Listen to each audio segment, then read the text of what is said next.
Thank you, Mr. President. I rise to speak in favor of the bill. Please proceed. Mr. President, as I said the other day, what a missed opportunity over the past year for a governor to leave a legacy that would allow for his name to be spoken in schools every year as the man who led this state successfully through a pandemic, a once-in-a-lifetime pandemic, and did so by building a consensus in Frankfurt, something that in this day and time across this nation just doesn't happen. We were all ready to go there, Mr. President. When this started, when the governor began speaking, began his daily press conferences, I was impressed. I was ready to get on board.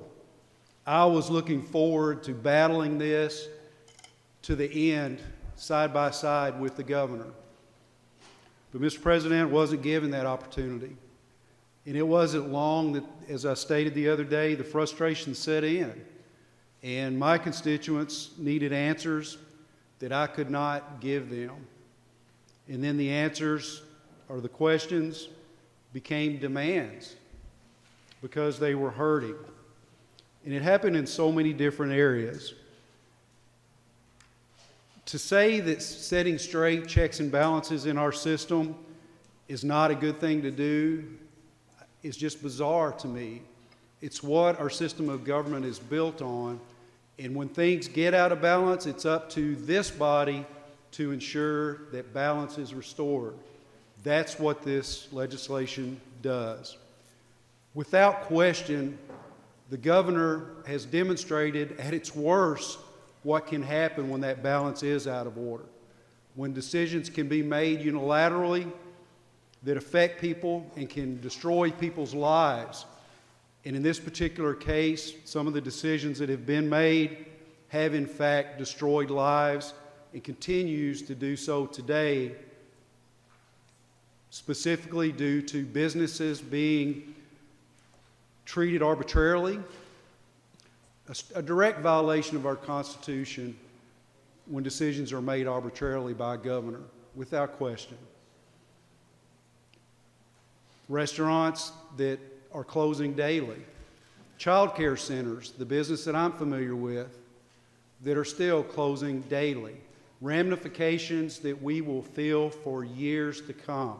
We have, Mr. President, as you often say and express concerns, the child care deserts across our state. Just at a time when we were starting to focus on quality, we're going to lose centers, and it's going to affect all levels of our economy with that.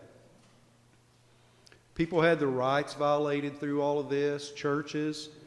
I just cannot fathom as a law enforcement officer being sent to a church to take license plates numbers, to issue citations to the partitioners. That would have been my last day as a law enforcement officer, because that's an order I would not have followed at all. Not a second thought. When we're to that point, something's wrong. And when we point out churches and we single out religious activities, that's not what this country was built on. Shame on you, Governor, for taking those steps. I think all the people of this state expected through this, and they understood that there were going to be sacrifices to be made, but everybody just wanted to be treated fairly and things to be done consistently. People wanted to be heard. Mr. President, we are their voice, and our people did not get to be heard because we were not heard. We were shut out.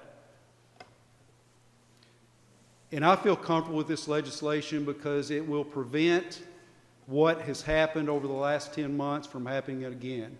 And let's hope we never get in that situation again. But again, this governor has made it clear of the need for this legislation to protect our people. And Mr. President, I haven't even brought up the worst things that are going on right now within our unemployment insurance issue. Daily, just got another message. Someone has not heard anything in months. it's affecting families' ability just to survive. And all of you all have gotten those messages. Don't you all think that we should be involved in solving those problems and bringing the area of expertise that we have, that all of us have in the legislature and our constituents have? Couldn't we have been much more effective in dealing with these issues had the governor reached out and did what he was supposed to do? Lead, build a consensus. I wanted to be there. I wanted to be there with him. And now, honestly, I don't respect our governor because of what he's put our state through. And he put himself before the people of this state. That's unacceptable. Mr. President, I encourage everyone to support this bill to ensure that we don't go through this again, regardless of whether or not the governor's a Republican, Democrat, chambers are held by Republicans or Democrats. It doesn't matter. We need all of us to be standing side by side when we're going through emergencies like we're facing now. Thank you, Mr. President.